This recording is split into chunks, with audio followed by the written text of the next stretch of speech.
15 రోజులు ఒకే వయసున్న విద్యార్థులను తీసుకొని 15 రోజులు రాత్రి పగలు పూర్తిగా వాళ్ళని కనిపెట్టుకునే మాట చిన్నది, వాళ్ళతో మమేకమై ఉండటం ఈ ప్రోగ్రాంలో ప్రత్యేకత. అలా ముందుగానే నేను పేరెంట్స్ మనం చేయాలనుకున్నది, వాళ్ళు ఏమి నేర్చుకున్నారో మీరు నేర్చుకోండి. వాళ్ళు ఏమి నేర్చుకున్నారో పేరెంట్స్ లోతుగా తెలుసుకోండి. వాళ్ళతో మీరు 1 రోజు 2 రోజులు 3 రోజులు కూర్చున్నా వాళ్ళు నేర్చుకున్న దాని మొత్తాన్ని మీరు గ్రహించాలి. ఎందుకంటే it is a very excellent beginning. అద్భుతమైన ప్రారంభం జరిగింది వాడి జీవితాలలో. అవన్నీ కూడా మనం చూడటం మామూలు కళ్ళతో కుదరదు, మామూలు మైండ్తో కూడా కుదరదని విజ్ఞప్తి చేస్తున్నాను సార్. మామూలు మైండ్తో కూడా కాదు, లోతైన మనసు ఉండాలి దానికి. కనుక ఈ విషయాలను ఇంకొంచెం పూర్తిగా వివరించడానికి ముందుగానే నేను ఈ నిర్వాహకులలో ప్రధాన పాత్ర పోషిస్తున్న ఆలపాటి నాగేశ్వరరావు గారు ఈ ప్రోగ్రాం ఎలా మేము ఇనిషియేట్ చేశాము. ఆల్ ఆఫ్ యూ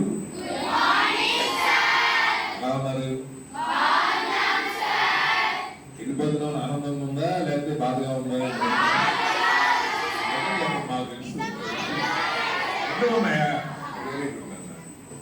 ఎందుకంటే ఇంతమంది ఫ్రెండ్స్ తోటి డిఫరెంట్ ప్లేసెస్ నుంచి వచ్చిన ఫ్రెండ్స్ తోటి కలిసి 10 రోజులు గడపడం మీ జీవితంలో గొప్ప అనుభూతి,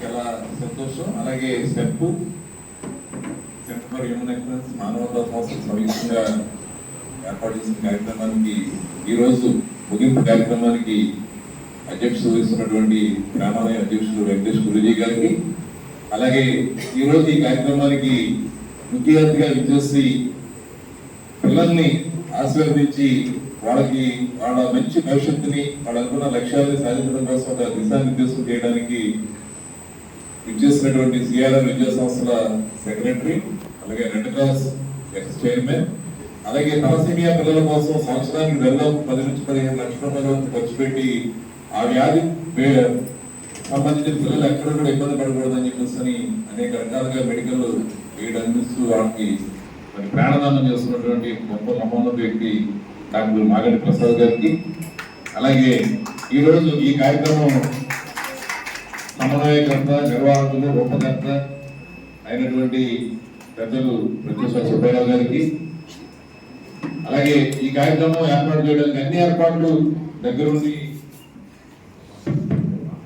మరి అన్ని ఏర్పాట్లు మీకు ఇన్ని ఏర్పాట్లు సౌకర్యవంతంగా జరుగుతున్నాయంటే దీని అంతా చాలా కృషి, చాలా ప్రణాళిక, ఇవన్నీ ఇంటి దగ్గర కంటే పిల్లలకి చాలా కంఫర్టబుల్ గా ఉండాలి. చిన్న ఇబ్బంది కూడా మనకు తెలిసి జరగకూడదు అనేటటువంటిది ప్రతి చిన్న విషయాన్ని కూడా మరి చర్చించి ఇంత గొప్ప కార్యక్రమాన్ని విజయవంతంగా చేసిన మా సెక్రటరీ, ప్రేమాలయం సెక్రటరీ మురళకృష్ణ గారికి, అలాగే ప్రేమాలయం ఉపాధ్యక్షులు రిటైర్డ్ బ్యాంక్ ఆఫీసర్ అయినటువంటి సుబ్రహ్మణ్యం గారికి, అలాగే మనం వెళ్ళాం చక్కపల్లి, బాగుందా?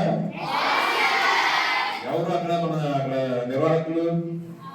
రాజు గారు చాలా అద్భుతంగా, ఎక్కడ భారతదేశంలో ఎక్కడా లేదు అలాంటిది, అది ఒక్కటే. బౌద్ధ భిక్షులు 15 దేశాల నుంచి వచ్చి అక్కడ వాళ్ళు సాధన చేస్తున్నటువంటి గొప్ప ప్రదేశం. నేను రాజుగారితో నవ్వుతా అంట, 5 సంవత్సరాలు పోయిన తర్వాత హై సెక్యూరిటీ జోన్ అవుతుందండి ఇండియాలోనే. ఎందుకంటే ప్రైమ్ మినిస్టర్స్ వాళ్ళందరూ కూడా విజిట్ చేస్తుంటే అక్కడ మేము బయట పంపించలేదు. మాకు ఇప్పుడే చెప్పి పాస్ ఇవ్వండి సార్, మళ్ళీ ఆ రోజు మాకు అవకాశం ఉంటుందో ఉండదు అక్కడ రావడానికి చెప్పేసి నవ్వుతుంటాను. గొప్ప వ్యవస్థను ఏర్పాటు చేసినటువంటి మిత్రులు సత్యనారాయణ గారికి, అదృష్టం ఉన్నవాడు ఇక్కడ రాగలుగుతారు, లేకపోతే ఇక్కడ రాలేదు. చాలా పవిత్రమైన ప్రదేశం అని వాళ్ళ మామతో కూడా మాట్లాడేస్తాను. ఆ రోజువారీ కార్యక్రమం కూడా మనందరూ కూడా తిరిగారు.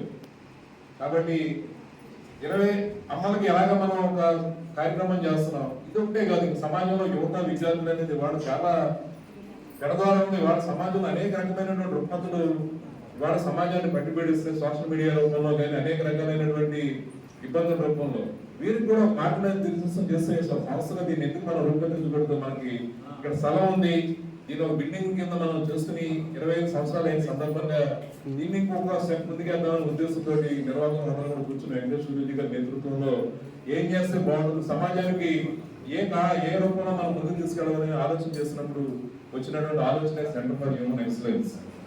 20 సంవత్సరం 2022లో జేడి లక్ష్మీనారాయణ గారు రిటైర్డ్ ఐపీఎస్ ఆఫీసర్ చేతుల మీదుగా ఈ బిల్డింగ్ ని ఓపెన్ చేసి కార్యక్రమాలన్నీ కూడా మేము నిర్వహించుకోవడం జరిగిందండి. ఇక్కడ ముఖ్యంగా గురుజీ ఇక్కడ మేమందరం కూడా యోగ సాధకులు అవడం గురించి జ్ఞానానికి సంబంధించి కోర్సులు 3 రోజులు 4 రోజుల కోర్సులు అలా చిన్న చిన్న మ్యాక్సిమం 4 డేస్ కోర్సు నేను చేస్తుంది వరకు ఫస్ట్ టైం పిల్లలతోటి 15 రోజులు కోర్సు చేసింది మీతోటే. కాబట్టి you are the brand ambassador of the Centre for Human Excellence. లేకుండా జీరో నుంచి హీరోలు అయినటువంటి హీరోస్ అయిన ఎంతమంది ఉన్నారు, మీలాంటి పిల్లలే ఉన్నారు. కాబట్టి మీరందరూ కూడా అట్లాంటి స్థితికి వెళ్ళాలనే ఉద్దేశంతో ఈ కార్యక్రమాన్ని ఏర్పాటు చేస్తున్నాం. జేడీ లక్ష్మీ కార్యక్రమాన్ని ఏర్పాటు చేస్తున్నాం. ముందుగా చాలా ఆలోచించి ఎవరు పెట్టాలి, కాలేజ్ స్టూడెంట్స్ పెడదాము ఒక ప్రోగ్రాము, లేకపోతే 10th క్లాస్ బాయ్స్ గర్ల్స్ కలిసి పెడదామా, లేకపోతే గర్ల్స్ పెడదామా అనేటువంటి అనేక ఆలోచన చేసిన తర్వాత వెంకటేశ్వర సుబ్బారావు గారు చెప్పిన ఆలోచన ఏంటంటే ఆడపిల్లలు ఒక మగపిల్లడు విద్యావంతుడైతే ప్రయోజనం ఆ కుటుంబం వారికి, కానీ ఒక ఆడపిల్ల ప్రయోజనం ఏదైతే ఒక తరం మారింది. కాబట్టి ఆడపిల్లలు మనం పట్టుకోవాలి, ఒక ఆడపిల్లని మనం మంచి ఉన్నత స్థానానికి తీసుకెళ్ళగలిగితే మన ప్రయత్నంలో ఉన్న ఒక తరాన్ని మార్చే శక్తి ఒక ఆడపిల్ల ఉంది. కాబట్టి ఆడపిల్లలతో మనం పూర్తి చేయాలని చెప్పేసి మేము అనుకుని ఈ కార్యక్రమాన్ని స్టార్ట్ చేస్తే ముందు 4వ తారీఖు నుంచి 18వ తారీఖు వరకు ఈ కార్యక్రమం చేయాలి. ఎందుకంటే 31వ తారీఖు కల్లా 10th క్లాస్ ఎగ్జామ్స్ అయిపోతాయి అని చెప్పేసి దాని తర్వాత మీకు రంజాన్ గురించి 1వ తారీఖు పోస్ట్పోన్ అయినట్టుంది. సరే అమ్మా ఎగ్జామ్స్ అవగానే 2 రోజులు అమ్మా నాన్న దగ్గర ఇళ్ళు కష్టపడి పరీక్షలు రాస్తుంటారు, అమ్మా నాన్న దగ్గర ఉండకుండా హాస్టల్లో ఉంటే పిల్లలు ఉంటారు.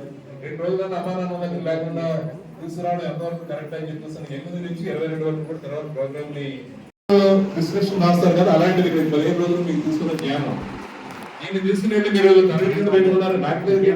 డాక్టర్ మందులు కొనకుండా తన కింద పెట్టుకుని అబ్బా మందులు నా కింద ఉన్నాయని చెప్పేసి పడుకుంటే మన డిసీజ్ కలుగుతుందా?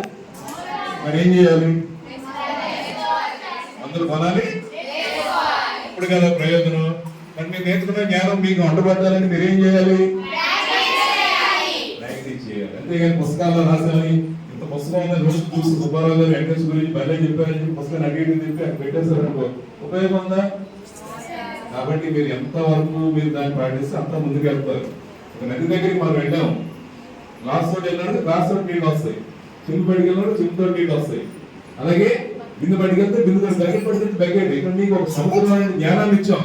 మీరు గ్లాస్ తోటి దాన్ని ఆచరణలో గ్లాస్ రూపంలో తెచ్చుకుంటారా ఎంత తీసుకుంటే మీ చేతిలో పెట్టాం. ఇందా చెప్పి క్రియాన్ తర్వాత యువన్ డెస్టినీ. కాబట్టి మీరు ఈ విషయాలన్నీ కూడా జీవితం ఒక్క విషయం ఈ 35 మంది 40 మంది చెప్పిన దాంట్లో ఒక్క విషయం మీ జీవితాలు పట్టించుకుంటే జీవితం అత్యున్నతమైన స్థానం వెళ్తారు. అన్ని అవసరం ఒక్క విషయాన్ని పట్టించుకోండి. మీరు ఏదో ఒక విషయాన్ని మీరు దాన్ని దృష్టి పెట్టి యాక్షన్ గా మార్చుకోండి, అద్భుతాలు సాధిస్తారు. అలాగే ఆఖరికి ఒక మాట, నేను ఈ సుబ్బారావు గారితో వీళ్ళతోటి దాని మీద ఒక అందరికి రోజు గుర్తుపెట్టుకోవాల్సిన ఒక విషయాన్ని నేను ముగిస్తాను.